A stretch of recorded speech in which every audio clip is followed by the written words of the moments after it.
Olá a todos, sou o professor Fernando, professor da eletiva de Mudanças Ambientais Globais, e aqui a gente vai continuar o nosso papo, né, sobre alguns critérios aí de importância global para a manutenção da qualidade de vida das pessoas no planeta, certo?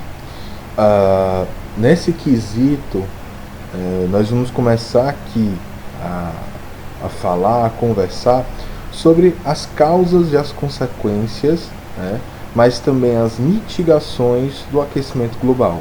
Então, o que causa o aquecimento, qual a consequência, né, desse aquecimento e como é que a gente pode tentar reverter esse quadro. Então essa aula, ela vai tentar, essas aulas, né, elas vão tentar responder essas perguntas e nos dar uma luz sobre o que a humanidade deve fazer, que nós brasileiros, que nós cearenses, maracanauenses podemos fazer para tentar reverter esse quadro, né, de aquecimento global. Então vamos ao seguinte. Bom, primeiro a gente tem que entender o que é esse aquecimento global.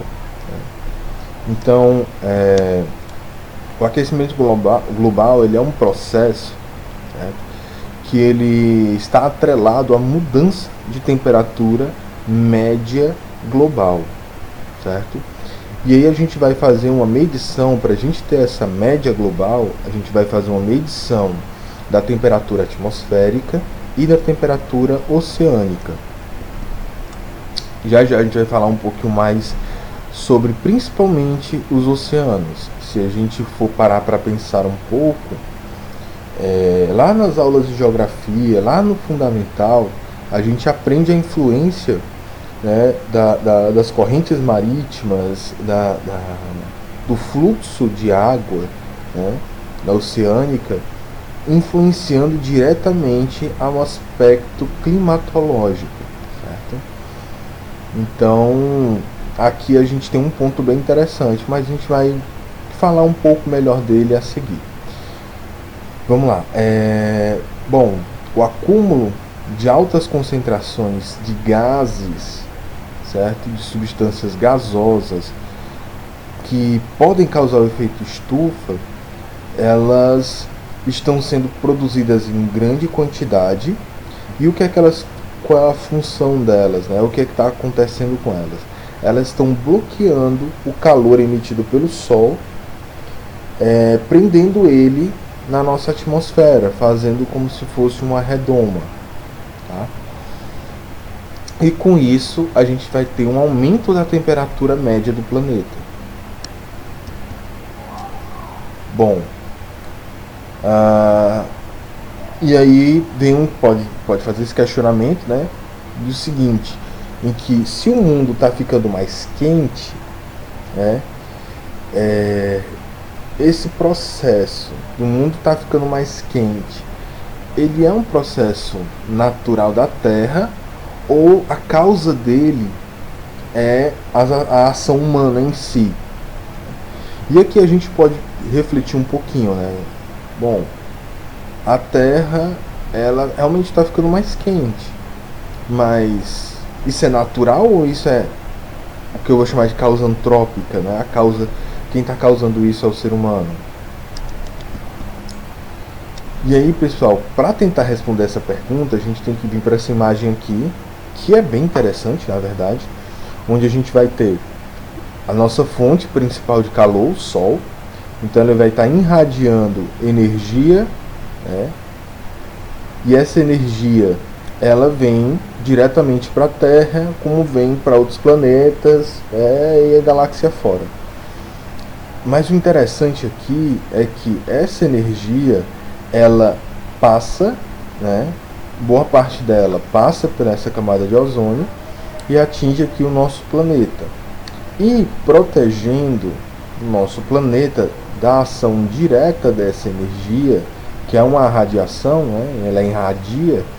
A gente tem também outras energias, né, que estão aí aqui fora, que a gente vai chamar de radiações cósmicas ou energias cósmicas, né, que são tipos variados de radiação que vão ser encontrados fora do nosso planeta. E eu até comentei isso na sala, que a roupa dos astronautas, né, ela é feita para manter o calor constante ali, mas também ela é feita para manter a radiação cósmica fora do traje espacial, assim preservando a vida, né, do seu integrante. É interessante que essa roupa, ela é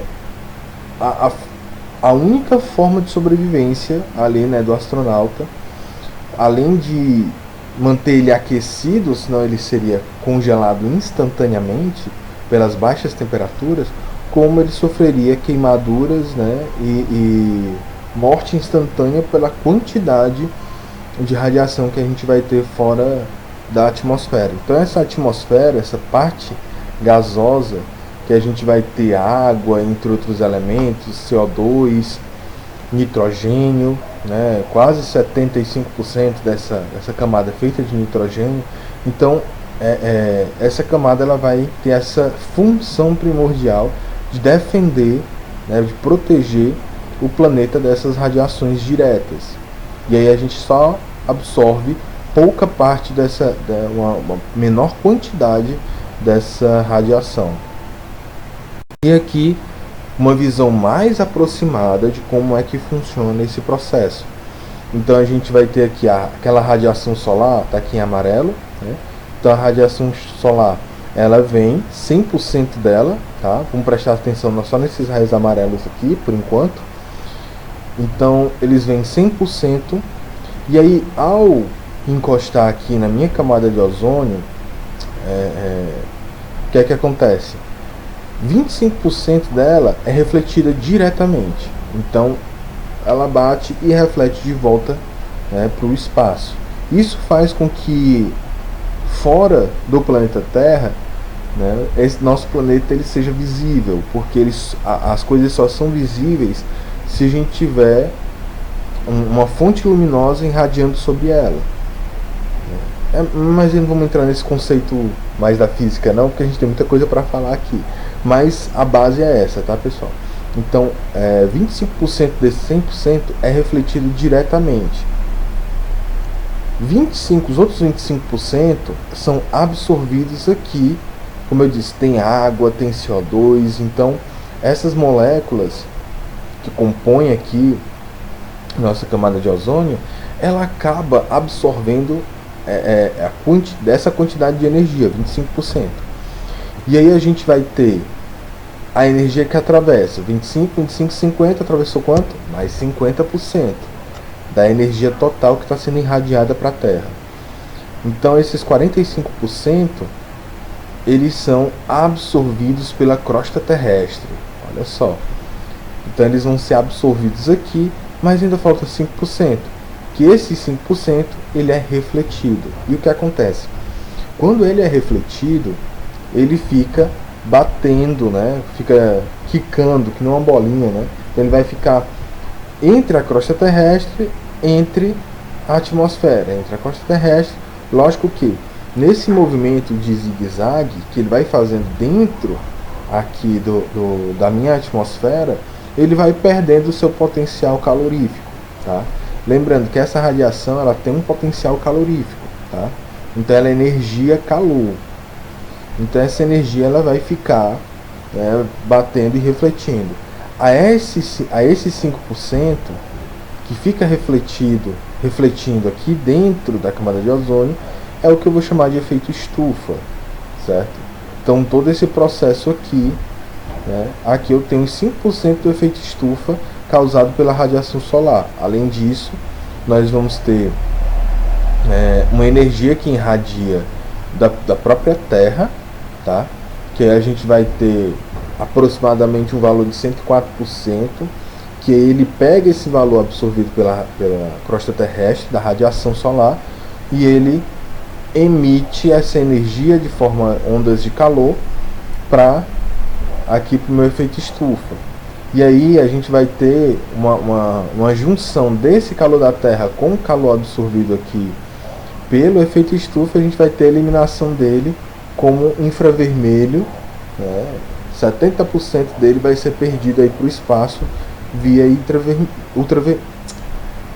infravermelho. E aqui a gente vai ter uma refração dessa energia de 88%, que é essa energia que eu vou chamar do efeito estufa, que aí soma com aqui, ó, uns 5% da energia refratada. Tem mais coisa que eu poderia explicar para vocês, mas eu não queria que esse vídeo ficasse muito longo, então vamos só entender que essa energia que a gente está falando sobre o efeito estufa, ela é uma somatória da energia que está vindo do espaço, do Sol, tá? Principalmente do Sol. Então essa energia luminosa que está vindo do Sol, irradiando sobre a Terra. E a gente também vai ter uma energia que vem da crosta terrestre, certo? Então a somatória dessas duas energias sobre a refração, e aí a gente vai ter um efeito bem interessante, que é o efeito albedo, né? que ele vai estar ajudando aí a reflexão dessa energia. Então ela vai estar refletindo, sendo refletida dentro dessa camada que também absorve e emite calor, né? E há todo esse emaranhado de energia dentro dessa atmosfera, principalmente nessa faixa aqui, onde tem um acúmulo dos gases do efeito estufa, que a gente já vai falar com detalhes sobre eles, vão manter a temperatura da Terra estável. Eu não sei se dá para ver, mas aqui atrás tem uma lousa, e aqui eu calculei a temperatura média da Terra. Depois eu posso refazer esses cálculos para vocês, mas eu acho que não é tão interessante assim para vocês. Mas a média de temperatura é 16 graus, certo? Só por essa energia que é irradiada do Sol e essa energia que acaba sendo absorvida pela Terra e depois refletida novamente para dentro desse ambiente. E aí isso tudo, pessoal, dá-se o efeito estufa, tá? Eu vou gravar outro vídeo que a gente vai se aprofundar um pouco mais nesses conceitos e vou tentar trazer mais informação, né, mastigar um pouquinho mais para vocês, mas também não quero que seja uns 8 vídeos sobre a questão do aquecimento global. Mas, no entanto, entretanto, é importante a gente discutir esse tema, é importante a gente entender com detalhe esse tema. Se qualquer coisa dessa eletiva ficar, vocês esquecerem e tal, mas lembrar dessas aulas sobre aquecimento global, eu considero o meu trabalho feito já, né? Mas vamos tentar esmiuçar um pouquinho mais sobre o efeito estufa, sobre as causas do aquecimento global por conta disso, tá? Então esse é o primeiro critério que a gente vai abordar, que a gente está abordando, e aí eu vou fazer outras aulas em que a gente vai abordar outros aspectos aí do aquecimento global. Pois, pessoal, muito obrigado e